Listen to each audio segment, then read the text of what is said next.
আসসালামু আলাইকুম, চলে আসলাম আরও একটি বাইকের রিভিউ নিয়ে, যেটা হইতেছে রানারের গোল্ড। এই বাইকটি আজকে আপনাদেরকে দেখা যাচ্ছে, আর এটার ডিটেলসে সবই দেখাবো ইনশাল্লাহ। বাইকটি কিন্তু অদ্ভুত একটা বাইক। যে বাইকটি এখন দেখাতে যেতেছি, এটা হচ্ছে চাবির তালা বাংলা ভাষায় বলতেছি। আর এখন চাবিটা দিলাম, দেওয়ার পরে যে ডিসপ্লে আসছে দেখেন, অল্প একটু ডিসপ্লে।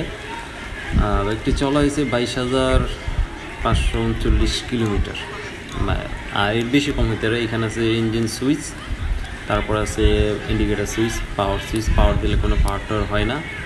আর এদিকে তো যা আছে। তো পুরো ভিডিওটা দেখুন আরও কী আছে এই বাইকের মধ্যে, আর ডিটেলস আর অনেক কিছু আপনাদের জানানো শেয়ার করব ঠিক এই ভিডিওর মাধ্যমে ইনশাল্লাহ।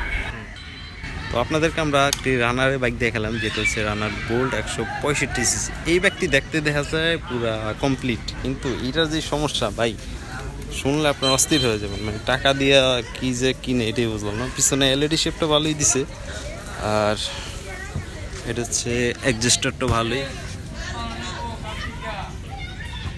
165 সিসির একটা ইঞ্জিন। এটার মেন সমস্যা কি জানেন? এটার পুরা গাড়ি সমস্যা। সেলফে কাজ নেয় না, তারপরে দেখা গেছে স্টার্ট নেয় না, এরপরে কিক তো নাই, এইখানে সমস্যা। তো এই গাড়িটি মূলত কিনা হয়েছিল অনলাইন থেকে কেনার পর যে অবস্থা ছিল, যেমন টায়ার চেঞ্জ করা হয়েছে, দুটোটা টায়ার চেঞ্জ করা হয়েছে, তারপরে এদিকে আরও কাজ করা হয়েছে। এখন অবস্থা হয়েছে কি ধাক্কা স্টার্ট নেওয়া লাগে, সেদিকেও কোনো ই নাই। আর আপনি যদি নিউট্রাল করেন, নিউট্রালটাও এখানে শু করবো না। মানে টাকা দিয়া যে এইসব জিনিস কেনার দরকার কি? যে চালাইছে বাপডা আলাইছে চালায়, এটা কিন্তু চলছে সর্বোচ্চ 22,000 কিলো, না জানি 25,000 কিলো। তো 25,000 কিলো একটা বাইক, টায়ার চেঞ্জ করা লাগছে, আর ওই যে সাসপেনশন ওইটাও বাদ হয়ে গেছে। এখন এটারে বলা যায় আর কি পড়ে রয়েছে, শুধু এখানে কষ্ট করে পড়ে রয়েছে, এদিক দিয়েও ভেঙে গেছে। তো আমার মনে হয় আপনার টাকা দিয়ে আরেকটু ভালো জিনিস কিনবেন, কারণ কম টাকার জিনিস কম টাকায় এই কাজে দেয়। এটা হচ্ছে রানারের একটি বাইক, বোল্ট বলা যায়। দেখতে সুন্দর, কিন্তু চালাতে গেলে বোঝা যায় এটার কী অবস্থা। আর এটার মধ্যে কিন্তু এটা যে সাসপেনশনটাও খুবই ভালো, দেখেন গোল্ডেন কালার সাসপেনশন। এটা হচ্ছে আপসাইড ডাউন সাসপেনশন বলা হয়, খুবই ভালো।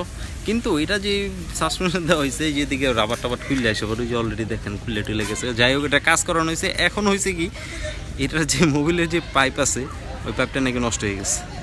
তো বোঝেন এটার কী অবস্থা চালাইছিল। টায়ারগুলো আমি দেখাতে পারিনি, দেখাতে বলা একটু ভালোই। তো